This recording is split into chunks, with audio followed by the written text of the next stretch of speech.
bem-vindos a mais um Cubicast. Este que vos fala é João Brito, seu host favorito do Cubicast. E hoje eu tenho uma ilustre presença. Eu tô um pouco nervoso e acuado aqui no meu próprio canto, mas hoje vamos bater um papo muito legal com Gabs Ferreira. Pô, um cara fantástico, tem conteúdo dele em todo quanto é canto, mas talvez os melhores, na minha opinião, estão no YouTube, porque sempre tem uma voz aveludada, edição de luz e etc. Você vai curtir, com certeza, e eu vou deixar ele se apresentar. Gabs, quem é Gabs Ferreira por Gabs Ferreira? Ô João, obrigado pelas palavras, cara, mas não fique... Tá tudo bem, não fique ansioso não, a gente até gaguejei, tá vendo? Eu fiquei nervoso agora. Bom, vamos lá, quem é Gabs Ferreira? Bom, resumidamente, Gabs Ferreira é um cara que começou a trabalhar com desenvolvimento em 2007, mas nunca foi um grande programador, sempre procurou alguma coisa diferente na carreira, até que foi se encontrando ali nessa área que ele não sabia, que se chamava Developer Relations, quando começou a escrever em blog lá em 2015, e foi se envolvendo cada vez mais com isso, blog, comunidade, podcast, newsletter e por aí vai, e transformou isso numa profissão. Trabalho com isso desde 2016, mais ou menos, quando eu comecei com isso na Alura, e hoje tô aí fazendo, como você já mencionou, né, tenho um canal no YouTube, tenho algumas outras iniciativas em rede social, e sou funcionário full-time hoje de uma startup da Estônia chamada Alvin, onde eu toco as iniciativas de conteúdo de comunidade que estão bem no início ainda. Que legal, que legal.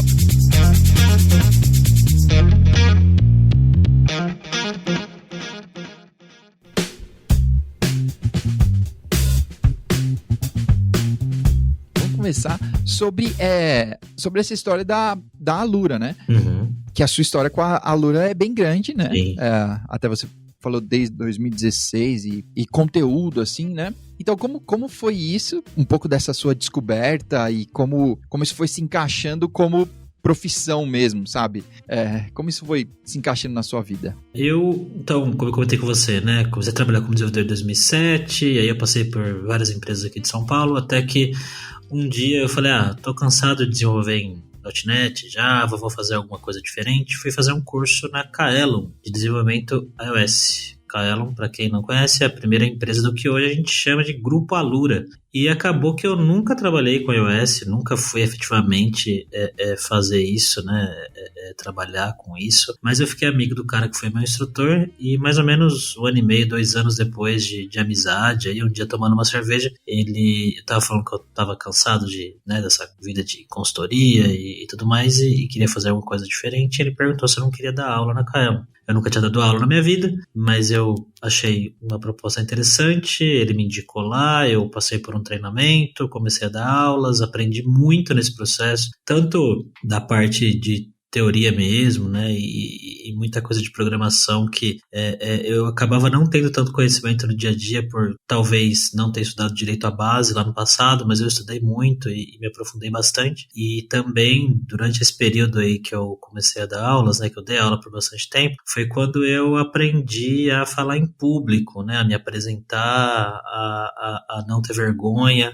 Então essa época foi quando eu aprendi a falar em público, a me apresentar, a ter menos vergonha, né, de ir lá na frente e falar alto e tudo mais, e foi muito bom, foi um período muito bom, mas ainda assim, ainda faltava alguma coisinha de mim, eu não sabia o que era, e eu sempre gostei de participar de algumas comunidades e consumia muito conteúdo de blogs de outros desenvolvedores e pessoas de tecnologia, e eu tinha vontade de ter um blog, mas sei lá por que eu nunca tinha criado, e aí eu criei meu blog, comecei a escrever nele e me empolguei escrevendo ali, compartilhando em grupo, em rede social, e eventualmente fazendo aquilo com uma frequência razoável, as pessoas começaram a prestar atenção, inclusive meu chefe, que na época falou, cara, quer começar a fazer isso dentro da empresa? Nessa época a Alura estava bem no início ainda, a Alura ainda era Kaelon Online, chamava na época. Uhum. Cabia todo mundo da empresa em uma sala, assim. Não tinha time de marketing, não tinha quem cuidasse de rede social. E eu comecei a pegar essas coisas, marketing, rede social, comecei a cuidar de newsletter. E eu fui me dando bem com isso, porque de alguma forma eu sabia me comunicar mais ou menos bem, não sei se naturalmente, se foi algo que eu aprendi, sei lá, mas eu tinha conhecimento da tecnologia, né, e da linguagem que as pessoas, que o público-alvo falava, então eu comecei a me dar bem nisso. E aí, a partir disso, foi meio que natural, assim, o processo de ir evoluindo dentro de da empresa e evoluindo dentro de conteúdo, comunidade. Teve uma época que eu fiquei meio em crise, porque eu meio que me tornei o líder de um time, meio não, né? Me tornei o líder de um time de marketing. E aí eu fiquei, poxa, mas eu sou marqueteiro, o que eu sou, né? Eu sou programador, eu não sabia se eu queria voltar a programar, se eu queria realmente me especializar em marketing, né? Eu fiquei meio assim, até voltei a dar aula um tempo, mas aí eu descobri que o trampo que eu fazia, né, é o que o pessoal chama de Developer Relations, né? Uhum. Que na verdade é um termo meio guarda-chuva para tudo que está dentro dessa parte de relacionamento com desenvolvedores no geral. E a partir do momento que eu entendi isso, eu fui direcionando minha carreira para esse sentido, né? E até que surgiu essa oportunidade de fazer esse trabalho aqui na Alvin. Basicamente é isso, cara. Que legal. Tá bom. E então, por falar em Alvin, eu acompanhei, quem perdeu isso, eu não sei se tem no Instagram, se ficou salvo, mas eu fui acompanhando seus passos lá no Instagram, quando você foi para a Estônia, né? Sim. Que foi muito legal, assim, poder acompanhar essa saída. Mas queria saber, antes disso, como que foi essa angústia? Talvez, eu não sei, tô perguntando aqui, mas se foi angustiante, assim, né? Porque, tipo, você tava saindo de um trampo que você tinha construído, né? E você, com certeza, cresceu ali junto com a Alura, que hoje não tem ninguém, provavelmente no Brasil, que não sabe. Tipo, quem é a Alura? Pô, cara, você sabe quem é a Alura. Só tem uma. Sim. E aí, tipo, largar isso pra dar um próximo passo. Como foi essa angústia, assim, inicial? E, tipo, depois eu quero saber por que você escolheu Alvin. Bom, cara, eu acho que eu posso responder essa pergunta contando mais ou menos como foi que esse processo aconteceu.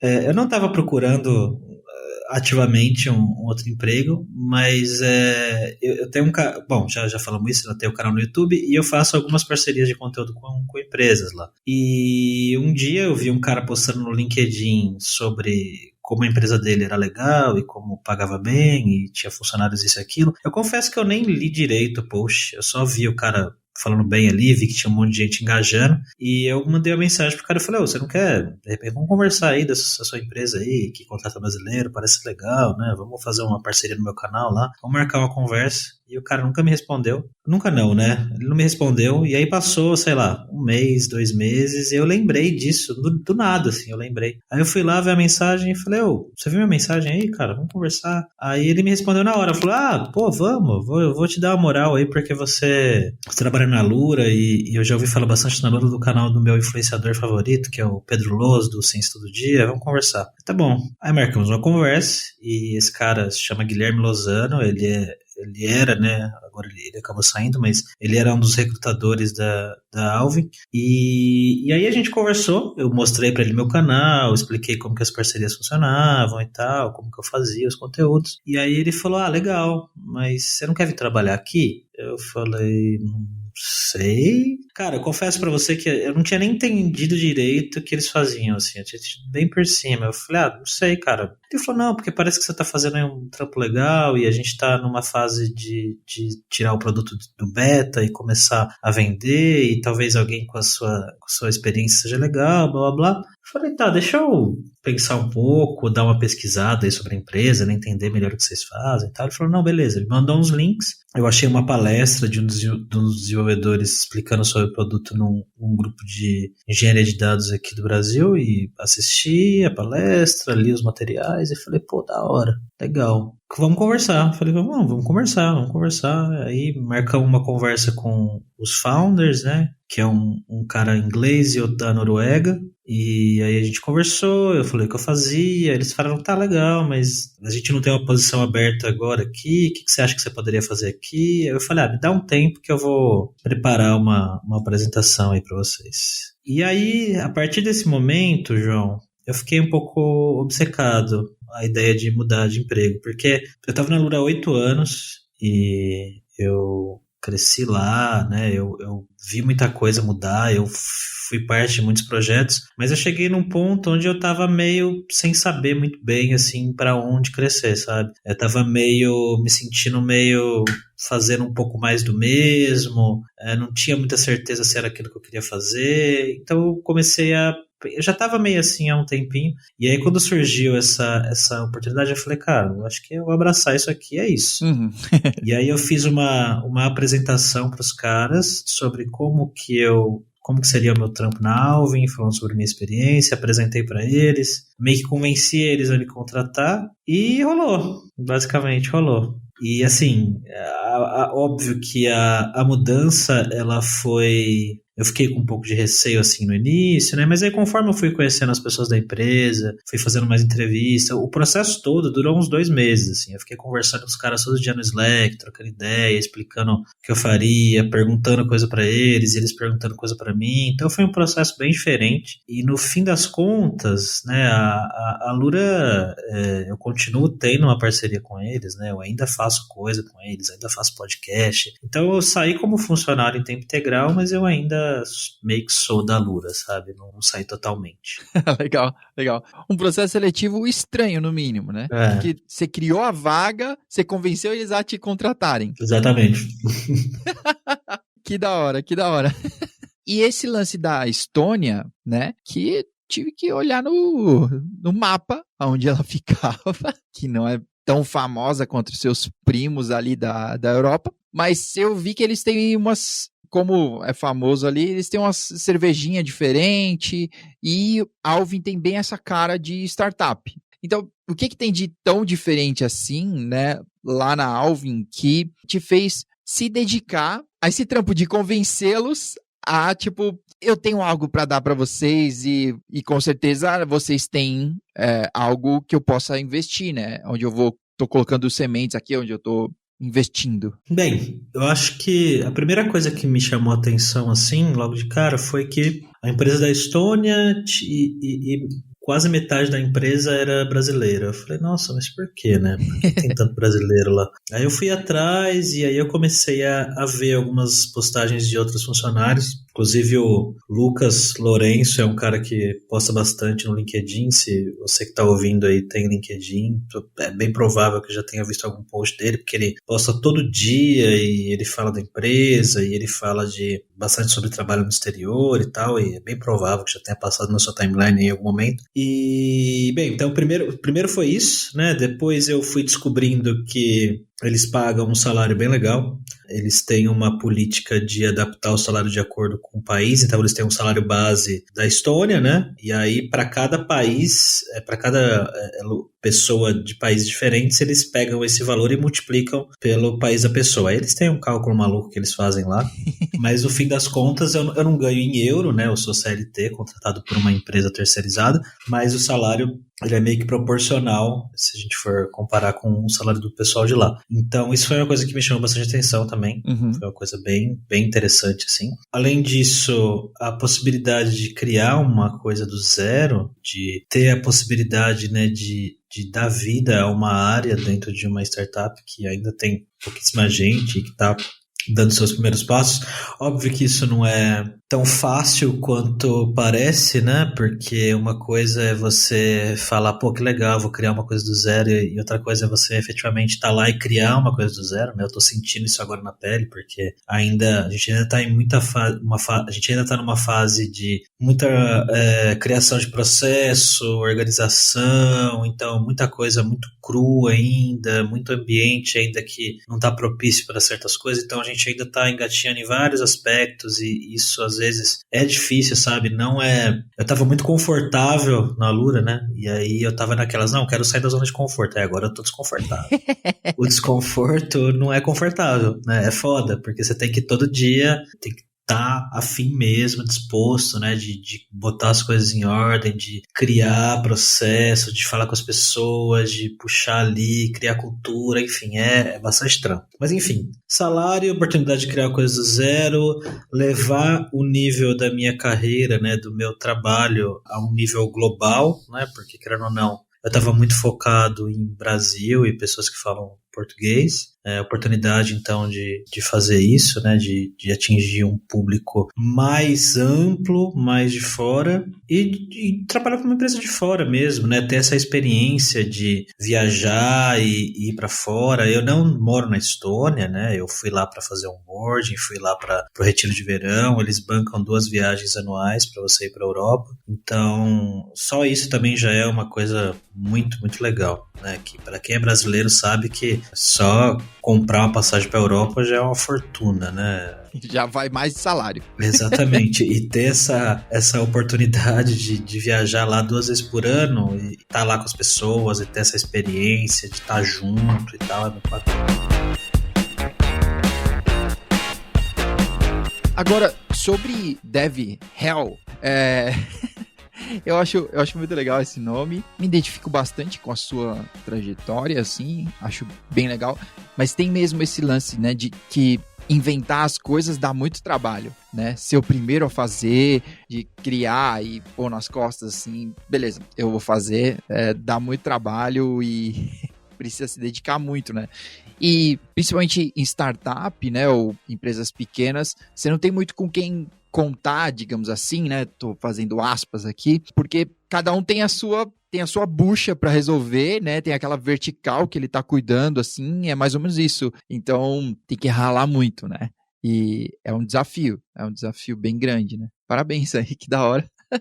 Uma coisa que, assim, no início, né, eu até cheguei a fazer algumas postagens em redes sociais, porque eu falei, pô, você que quer trampar pra fora, né, acha que seu inglês não é bom o suficiente, fica preocupado com seu sotaque e tal, saiba que isso não necessariamente é um problema, né, porque eu tô trabalhando na startup, tem gente de todos os sotaques possíveis e imagináveis, gente do mundo inteiro, e ninguém se importa com o seu sotaque, e realmente é isso, você sabendo se comunicar, beleza, só que conforme o tempo foi passando, eu percebi que beleza, isso é realidade mesmo, principalmente para a galera que é desenvolvedora, mas o meu trabalho especificamente é criar conteúdo em inglês.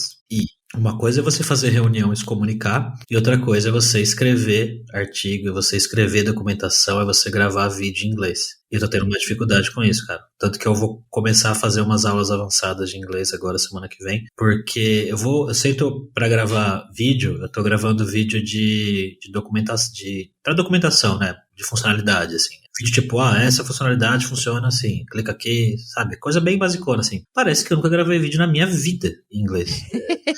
Quando eu tô fazendo inglês. Em português eu sou super fluente, super tranquilo, super de boa. Uhum. Mas, cara, eu sozinho com a câmera aqui no meu escritório pra gravar um vídeo em inglês de 2 minutos, eu sofro muito, é bizarro. E aí eu percebo que é mais uma questão de não de fluência, mas de confiança mesmo, sabe? Falta confiança, falta isso tá me pegando um pouco, eu não confesso que eu não achei que fosse pegar. E como eu disse, eu vou começar a fazer aula semana que vem com um cara mega avançado aí particular pra ver se resolve isso, porque tá foda, eu não consegui gravar um vídeo bom até agora em inglês.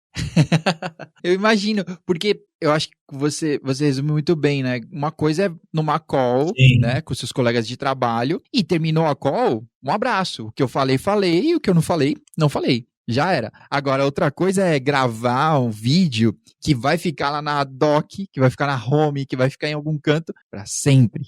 E todo mundo vai dar o play. E a gente tem que garantir que as pessoas estão entendendo exatamente o que eu estou dizendo, que ela vai clicar no lugar certo, ou que ela sabe o que eu espero. E eu estou explicando, né? Sim, ter sim. domínio sobre essas palavras e isso sair dessa forma Sim, e escrever um artigo, às vezes relativamente longo, que vai passar pela revisão do meu chefe, que é nativo em inglês, sabe? Uhum. E tem hora que ele lê algumas coisas e fala, então, um nativo não escreveria assim, isso aqui não sei. Então é foda, Uhum. é foda. Mas vai melhorar. Vai melhorar, com certeza. Vamos ver seus vídeos em inglês em breve. Em breve. Que legal, que legal. Agora, sobre desenvolvimento, e eu sei que você vem desse lado, né? A gente normalmente aqui vai falar sobre Kubernetes, infraestrutura, containers, cloud, e os milhares de seguidores que eu possuo no Twitter mandaram 1 bilhão de perguntas, que eu estou usando isso a meu favor, que as pessoas vão interagindo, né? E você que está ouvindo, interaja no meu tweet lá, pessoal, porque aí vocês me ajudam a criar a pauta dos Cubicasts, que eu não preciso me dedicar tanto assim. Mas algumas pessoas perguntaram sobre a gente tentar juntar um pouco desses dois assuntos, né? Que é desenvolvimento e containers. Como que isso se encaixa na sua experiência? Talvez mais com o lance da Alura, ou quando você ainda estava dando aula, ou comentando com a turma. Como que isso se encaixa, assim, mais ou menos, para essa turma? Cara, assim, antes eu preciso fazer um disclaimer, né? Que eu não programo no dia a dia, né? Eu não escrevo código, não sou uma pessoa técnica, já faz bastante tempo, né? Desde quando eu comecei aí em 2016, né, que eu comecei a pivotar aí minha carreira mais para essa área de conteúdo e comunidade, DevRel, etc., eu não programo no meu dia a dia. Então, eu não cheguei a programar usando containers, eu entendo o conceito de containers, de Kubernetes, de cloud, de tudo, mas eu não programo assim. O que eu sei é que na Alvin, cada pessoa tem o seu ambiente separadinho dentro de uma VPN, mas eu não sei se eu sou a melhor pessoa para tentar falar sobre como eles usam Docker no dia a dia, e acho que eu não me arrisco nessa não, João. Muito bem. Não, tá bom. Eu tenho uma outra, agora talvez uma mais conceitual, assim, que é, talvez, normalmente eu tento manter essa brincadeira, né, da gente manter acesa a chama da treta entre developer e operações, né? O pessoal tá querendo que a gente seja amigos, então eu tô lutando pra gente continuar brigando, né? Mas, quando a gente tá pensando, e hoje foi engraçado, porque hoje, dia 29, a AWS deu problema de novo, e os bancos aqui no Brasil estão chorando. Sim. Né? Hoje tá sangrando todo mundo, assim. E aí, tipo, uma galera foi falar de multi-cloud no Twitter e etc. Como que um banco pode não ter multi-cloud? E isso, normalmente, para mim, vai esbarrar em arquitetura. Uhum. Vai esbarrar num desenvolvimento já feito para isso. Porque é muito fácil, né, a gente pegar uma empresa 0 quilômetros, greenfield total, e a gente tá tudo na nuvem, a gente tá tudo multi-cloud e etc. Outra coisa é pegar um banco que tem, sei lá, não sei qual banco que, provavelmente Itaú, de tipo, 98 anos. Mano, eu não sei que tecnologia se usava há 98 anos atrás. Com certeza não era multi-cloud. Multi-cloud, não, provavelmente não. Então, tipo, provavelmente os caras ainda devem ter a conta de alguém, assim, num papel, né? E tipo, fulano da conta número 002. Então, tipo, normalmente essas coisas vão passar por arquitetura e quanto legado você tem que manter, né? Sim. Você acha que isso é verdade da parte de vocês, assim, tipo, da parte do desenvolvedor? Como que da parte do desenvolvedor você vê isso? Porque parece para mim que a gente está cada vez mais aumentando esse full stack e a gente quer que o desenvolvedor entenda sobre a arquitetura, sobre a resiliência e tudo mais. Não sei como isso funciona na prática para o desenvolvedor, entendeu? Eu acho que quando a gente começa uma carreira em tecnologia, em desenvolvimento especialmente, você vai começar, muito provavelmente, já pensando em conseguir um emprego, algo do tipo, e você vai ver o que o mercado está pedindo, você vai estudar um framework, você vai estudar uma linguagem, seja você é um desenvolvedor front-end, back-end ou whatever, você provavelmente vai ser mais ou menos esse seu caminho, né? E aí, com o tempo, você vai aprender outra linguagem, você vai aprender mais sobre o framework e tal. E eu sinto, João, que cada vez mais o mercado exige que a gente realmente tenha um pouco mais de conhecimento aprofundado de algumas áreas, e até disso que você está falando, né, de DevOps, de arquitetura, de infraestrutura, porque o desenvolvimento de software, ele não é só o código ali, né? Não é só você escrever o código e deployar e jogar em produção, e é isso. Tem muito mais coisa envolvida. Você precisa pensar muito mais além disso. E não dá para as áreas elas serem completamente separadas, né? Tipo, não.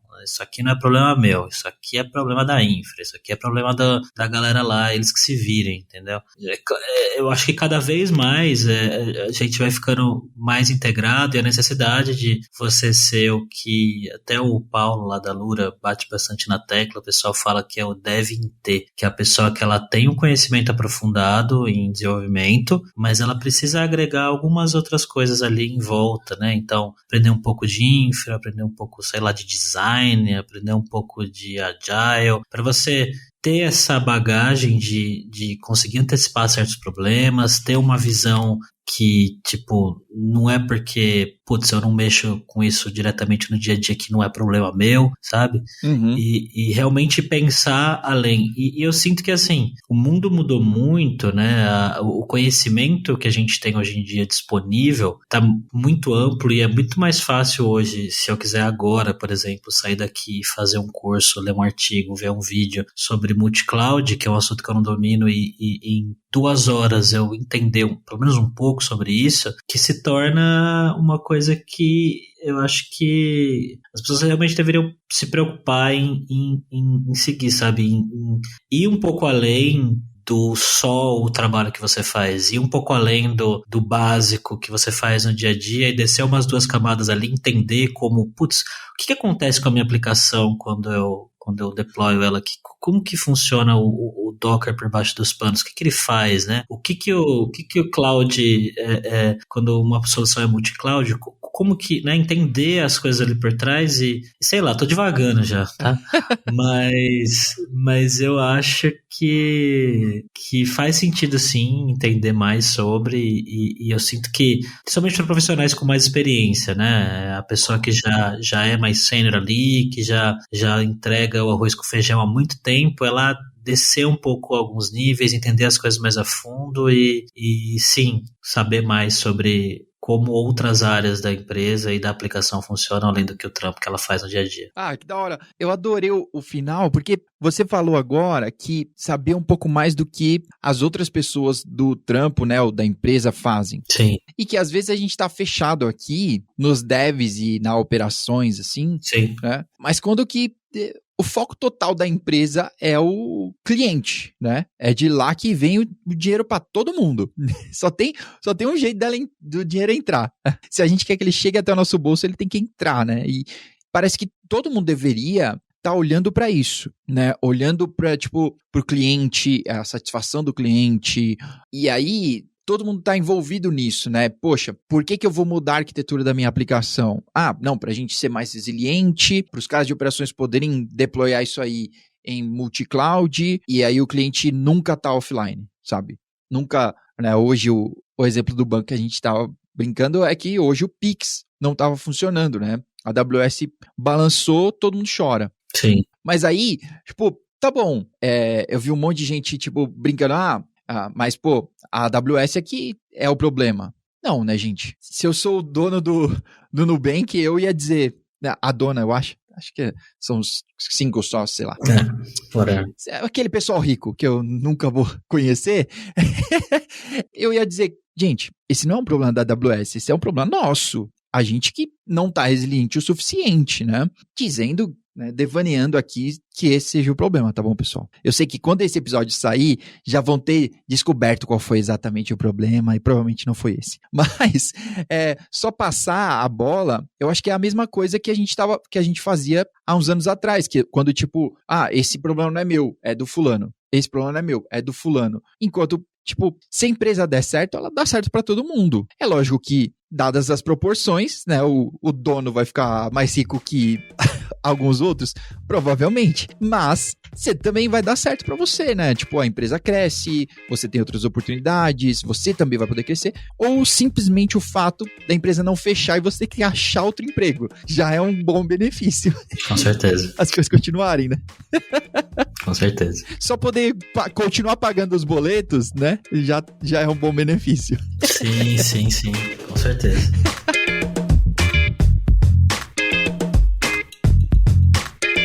Para fechar aqui, eu queria que você desse, se possível, algumas dicas, porque eu acho mesmo que essa profissão, entre aspas, não sei se tá homologado, mas se tem no LinkedIn tá homologado, né? Então, essa profissão de DevRel ou Developer Relation, dicas para quem tá querendo entrar nisso ou para quem já se destaca e tá fazendo isso, tipo, nas horas vagas, e de repente tá tendo ideia, poxa, acho que poderia ser isso, sabe? Eu gosto, pô, é legal, já que você passa tanto tempo trabalhando, é legal poder trabalhar com algo que você goste um pouco mais, né? Então, Sim. Dicas aí pra você que já passou pelo processo, não sei se todo, mas a parte do processo que você não passou, você tá construindo, então a gente vai te seguindo. Sim, não, beleza. Bom, cara, acho que primeiro, eu não sei quem que vai ouvir isso aqui, mas a galera que já trampa com esse tipo de coisa com DevRel faz tempo, né?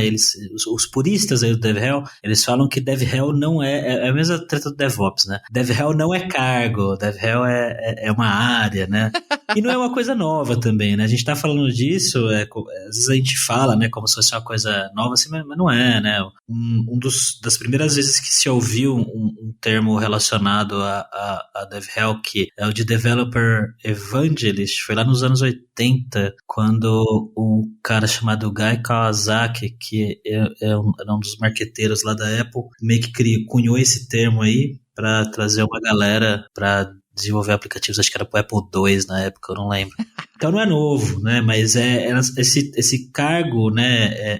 E essa área, né? Ela estava até pouco tempo atrás, alguns anos atrás, ela estava muito nichada ali dentro do pessoal do Vale do Silício, né? De empresas grandes, né? Java não, perdão. Sun, depois Oracle, Microsoft, próprio Google, que tem muitos programas e áreas relacionadas a isso. E a gente começou a falar um pouco mais disso no Brasil recentemente.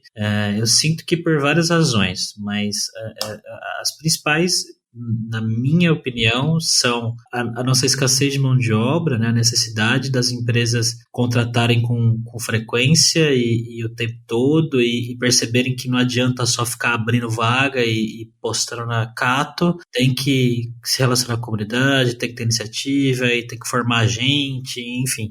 O DevRel no Brasil, eu sinto que ele é um movimento muito mais focado nesse tipo de relacionamento, né, com a comunidade, com contratação e com retenção, do que efetivamente o que era lá no início não, né? O que era lá nas empresas que tem produto de software mesmo. E, bom, tem purista de DevRel aí também que acha que isso não é DevRel, mas enfim, não vou entrar nessa discussão, vou responder a sua pergunta.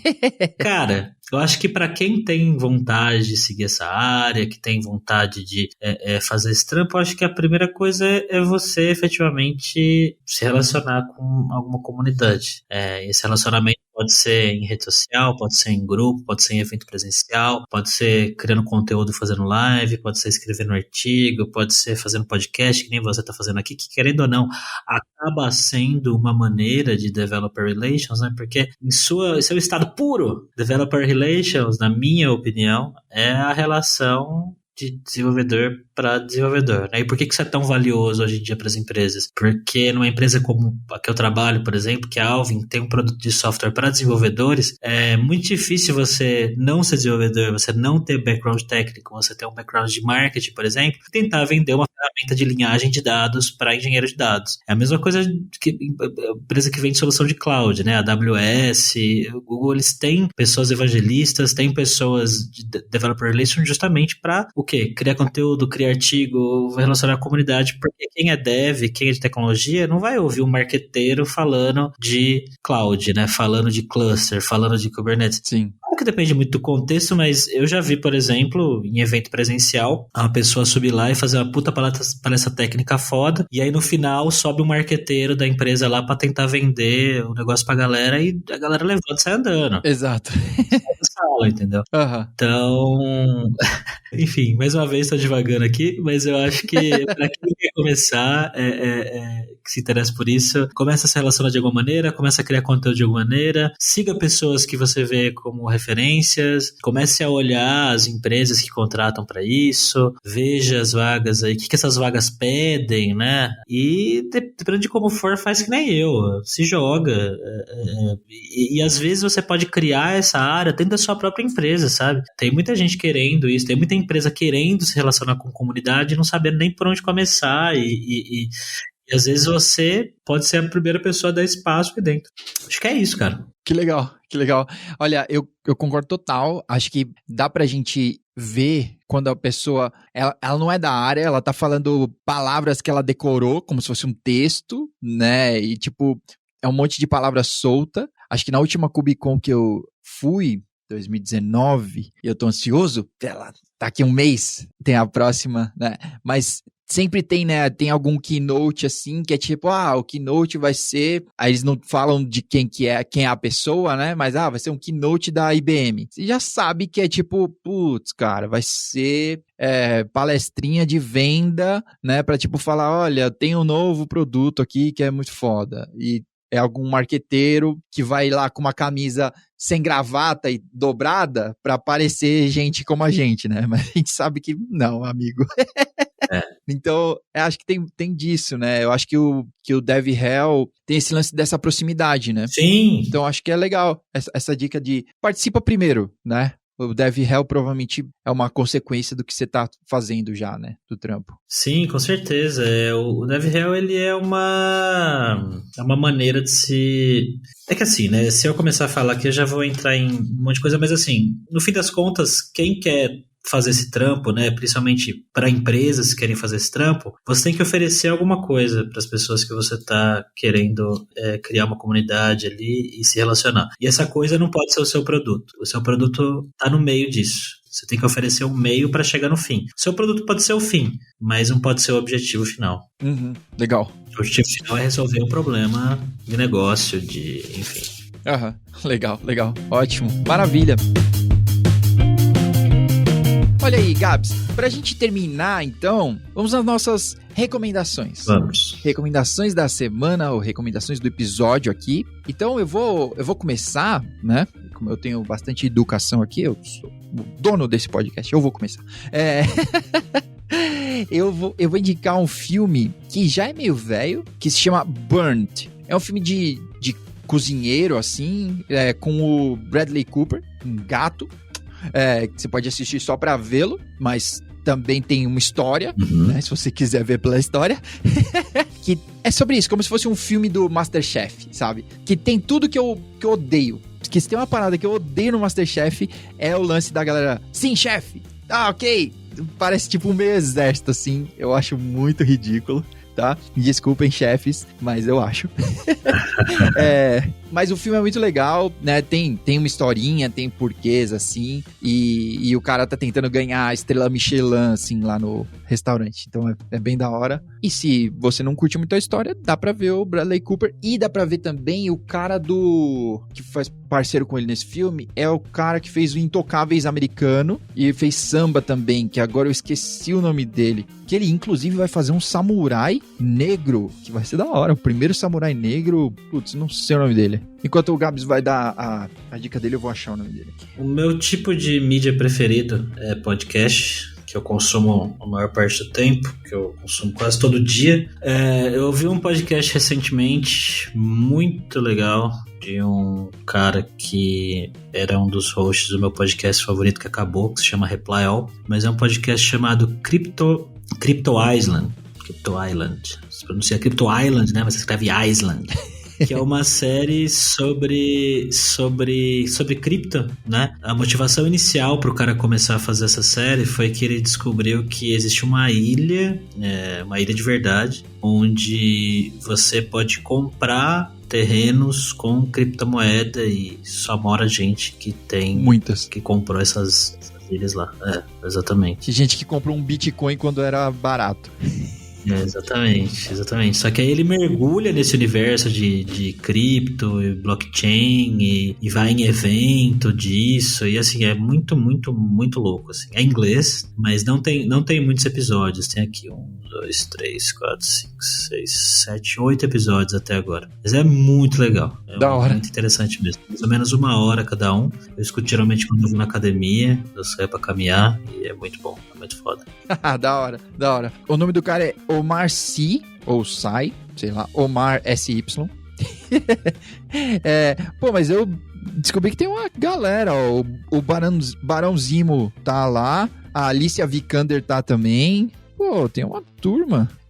Então assista. Burnt, eu falei que era meio velho e é mesmo 2015. Parece minha filha falando. Minha filha às vezes chega e fala assim: pai, eu vi um negócio muito antigo, é dos anos 2003. Aí eu falo: antigo. Já tô lá, Não, cara, eu ganhei dos meus filhos uma camiseta que ela tem tipo desenho de coisas antigas, assim, né? Tem tipo um fax, tem um Discman, tem fita cassete, óbvio, né? E mais um monte de coisa. E o meu filho de 7 anos não conhece nenhuma das coisas que tem lá. Tipo, esses dias, eu não sei o que eu falei, alguma coisa sobre DVD. Ah, eu já sei. A gente passou na frente da Livraria Cultura e tinha lá um saldão, né? Um bota fora dos DVDs. Deviam estar encostados. Vamos desovar isso aqui. Sim. E aí, ele falou, poxa, a gente pode levar esse aqui? Que era de algum desenho, né? Eu, tipo, não, a gente não pode. Eu sequer tenho um player de DVD. Eu não tenho onde pôr esse disco, cara. Nem no computador não tenho lugar nenhum. E ele, mas como que funciona? Mas não pode levar esse e a gente ver no Netflix? Eu, puta, agora fudeu.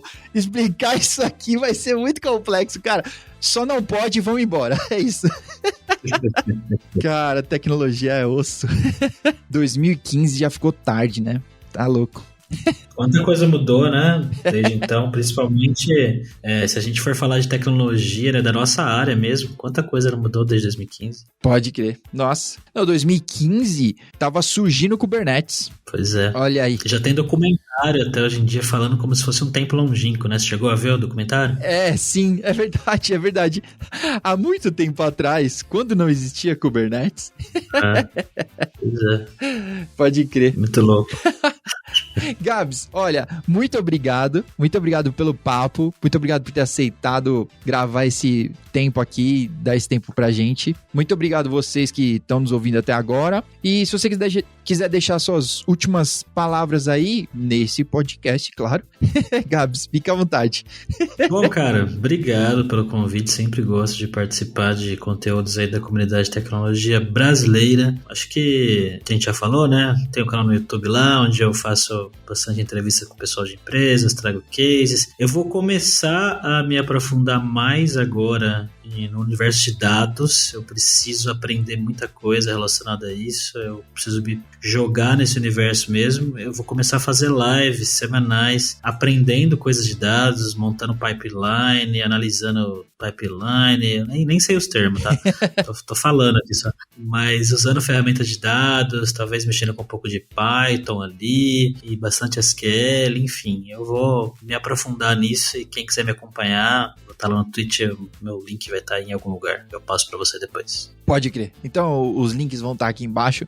Coisas que a gente falou, coisas que a gente não falou. Vão estar tudo aqui, tá bom? Show. Pessoal, muito obrigado. Gabs, mais uma vez, obrigado pelo seu tempo. Espero que vocês tenham gostado. Obrigado por você ficou até aqui. Um abraço e até a próxima. Valeu!